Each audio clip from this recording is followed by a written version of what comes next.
നമസ്കാരം. കൈപ്പേശ്ശേരി ഗോവിന്ദമ്പുരി. കുംഭമാസമാണ്. കുംഭഭരണി ഏവർക്കും അറിയാവുന്ന ഒരു വിശേഷതനാണ് കുംഭഭരണി. ഈ കുംഭമാസത്തിലെ ഭരണി എന്ന് പറഞ്ഞാൽ ഒട്ടനവധി ക്ഷേത്രങ്ങളിൽ ഉത്സവകാലവും കൂടിയാണ്. കുംഭഭരണിയുള്ള ഒത്തിരി ദേവീക്ഷേത്രങ്ങളുണ്ട്, ഭദ്രകാളി ക്ഷേത്രങ്ങൾ ഒത്തിരി ഉണ്ട്.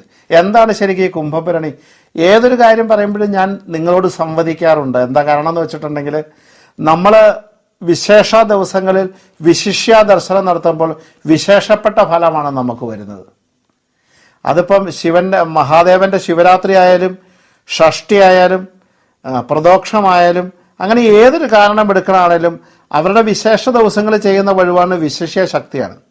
അപ്പം അങ്ങനെ ഒരു വിഷയമുള്ളത് കൊണ്ട് കാരണം ശരിക്കും നമ്മൾ ഏറ്റവും കൂടുതൽ ഈ എന്താ പറയണേ പ്രത്യക്ഷ ഫലത്തിൻ്റെ കാരകത്വം വഹിക്കുന്നതാണ് ദേവീഭാവങ്ങൾ.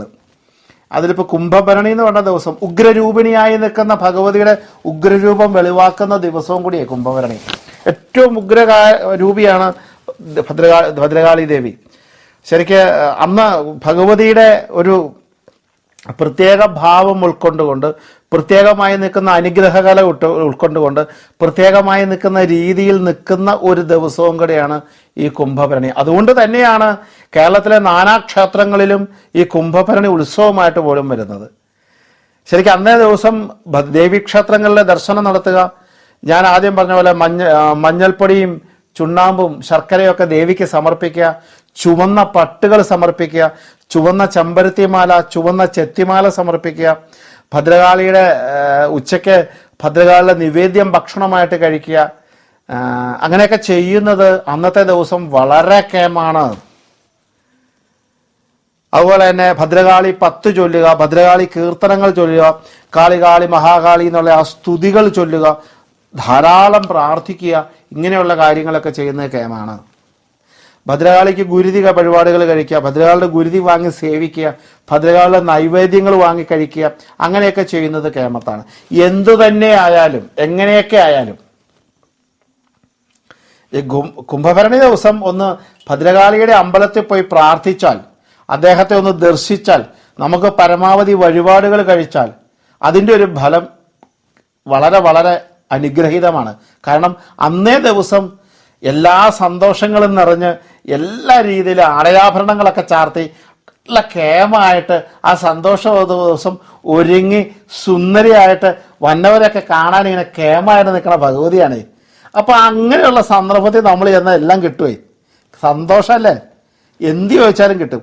അപ്പം അങ്ങനെ ഒരു ദിവസം നമ്മൾ കളയാന്നൊക്കെ പറഞ്ഞാൽ അതൊക്കെ ഒരു നമ്മുടെ അബദ്ധമായി മാറും. അന്നത്തെ ദിവസമൊക്കെ നമ്മുടെ കളയാന്ന് വെച്ചാൽ.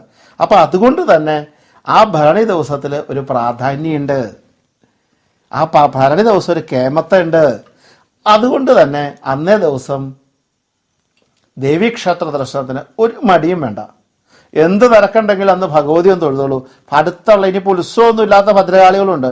കാരണം മീനപ്പൂരം നടക്കുന്ന ഒത്തിരി ഭദ്രകാളി ക്ഷേത്രത്തിൽ അന്നത്തെ ദിവസം പ്രധാന ചടങ്ങൊന്നും കാണില്ല. വേണ്ട, നമ്മൾ ആ ഭഗവതിയും തൊഴുതു പൊക്കോളൂ. ഒരു ചുവന്ന മാലയൊക്കെ സമർപ്പിച്ച്, ഇല്ലെങ്കിൽ ഇത്തിരി ചെമ്പരത്തിപ്പൂവോ ചുവന്ന പൂക്കൾ എന്തെങ്കിലും ആ ഭഗവതിക്ക് കൊടുത്ത്, എൻ്റെ ഭഗവതി ഒന്ന് പ്രാർത്ഥിച്ചോളൂ, ഒന്ന് കാത്തോളണേ എന്ന് പ്രാർത്ഥിച്ചോളൂ. എന്താ തരാത്ത? ഒന്നും തരാത്തതില്ല ഭഗവതി. എന്തും തരും. ഒന്ന് ആലോചിച്ച് നോക്കൂ. ശ്രീത്വം ഇല്ലേ? ധനത്തെ തരില്ലേ? ശത്രുസംഹാരകയല്ലേ? രുദ്രമൂർത്തിയല്ലേ? എന്താ തരാത്ത? എല്ലാം തരും. എന്ത് ചോദിച്ചാലും കിട്ടുന്നതാണ്. ഭഗവതിയുടെ അടുത്ത് എന്താ ചോദിച്ചാൽ കിട്ടാത്ത? അപ്പം അതുകൊണ്ട് തന്നെ ഒരു അസംശയം വേണ്ട, തൊഴുതാൽ മാത്രം മതി. കേമത്തരമായി നിൽക്കുന്ന ഉപവാസങ്ങളോ വ്രതങ്ങളോ നോയമ്പുകളോ ഒന്നുമില്ല. നമുക്ക് രാവിലെ ഭഗവതിയെ തൊഴാൻ പറ്റുക എന്നുള്ള ഒരു ഭാഗ്യം. ഭഗവതി അനുഗ്രഹിക്കണം. ഞാൻ കേമനാണ് എന്ന് തൊഴും വെച്ച് നടക്കില്ല. ഭഗവതി വിചാരിക്കും വന്നോട്ടെ, അവനെ നമുക്ക് അനുഗ്രഹം. അപ്പം അങ്ങനെയുണ്ട്. അപ്പം അങ്ങനെ സൗഭാഗ്യങ്ങൾ കൊണ്ട് സന്തോഷം കൊണ്ട് നിറഞ്ഞ ഭഗവതിക്ക് മകരച്ചൂയൊക്കെ പോലെ ഇങ്ങനെ നല്ലൊരു ദിവസമാണ്. അതുകൊണ്ട് കുംഭഭരണി ദിവസം ഇത്തിരി അകലെ ആയാലും അടുത്തായാലും അടുത്ത് എവിടെയെങ്കിലും ഭദ്രകാളി ക്ഷേത്രം ഉണ്ടെങ്കിൽ ദർശനം നടത്തിക്കോളൂ. ഭഗവതി ഒന്ന് നമസ്കരിച്ചോളൂ, ഭഗവതിയോട് പറഞ്ഞോളൂ. അതൊരു കേമത്തം തന്നെയാണ്. വളരെ വളരെ വളരെ അനുഗ്രഹകല നിറഞ്ഞു നിൽക്കുന്നതാണ്. വളരെ അനുഗ്രഹം കിട്ടുന്ന ദിവസമാണ്. നമ്മുടെ സങ്കടങ്ങൾക്ക് അതൊക്കെ പറയാൻ പറ്റിയ ദിവസമാണ്. അന്നൊക്കെ പെട്ടെന്ന് ഭഗവതി കേൾക്കും. നമ്മൾ ചിലപ്പോൾ മറ്റുള്ള ദിവസങ്ങളിൽ 12 ദിവസം പോകുന്നതിൻ്റെ ഫലമായിരിക്കാം ഇങ്ങനെ വിശേഷമുള്ള ദിവസം നമ്മൾ ക്ഷേത്രദർശനം നടത്തുന്നത്. നമ്മൾ മറ്റ് ദിവസങ്ങളിൽ 12 21 ദിവസം പോണത് ഒറ്റ ദിവസം കൊണ്ട് നമുക്ക് ഫലം കിട്ടും. ഇങ്ങനെയുള്ള വിശേഷ ദിവസം പോയാൽ അപ്പം അതുകൊണ്ട് അത് നിങ്ങളെ ഓർമ്മിച്ച് നിങ്ങളെ വിടുക എന്നുള്ളത് എൻ്റെയും കൂടെ ദൗത്യമായതുകൊണ്ട് കുംഭഭരണി അത് മറക്കണ്ട. പറ്റുവാണെങ്കിൽ വൈകുന്നേരം ദേവി മഹാത്മ്യം മുഴുവൻ വായിക്കാൻ പറ്റുമെങ്കിൽ വായിക്കുക, ലളിതാ സഹസ്രനാമം വായിക്കാൻ പറ്റുമോ വായിക്കുക, അല്ലെങ്കിൽ ദേവീസ്തുതികൾ വായിക്കാൻ പറ്റുകയാണെങ്കിൽ വായിക്കുക. ഒരു വായന അറിയാത്തവർ ദേവീസ്തുതികൾ CD ഇട്ടാലും കേൾക്കുക.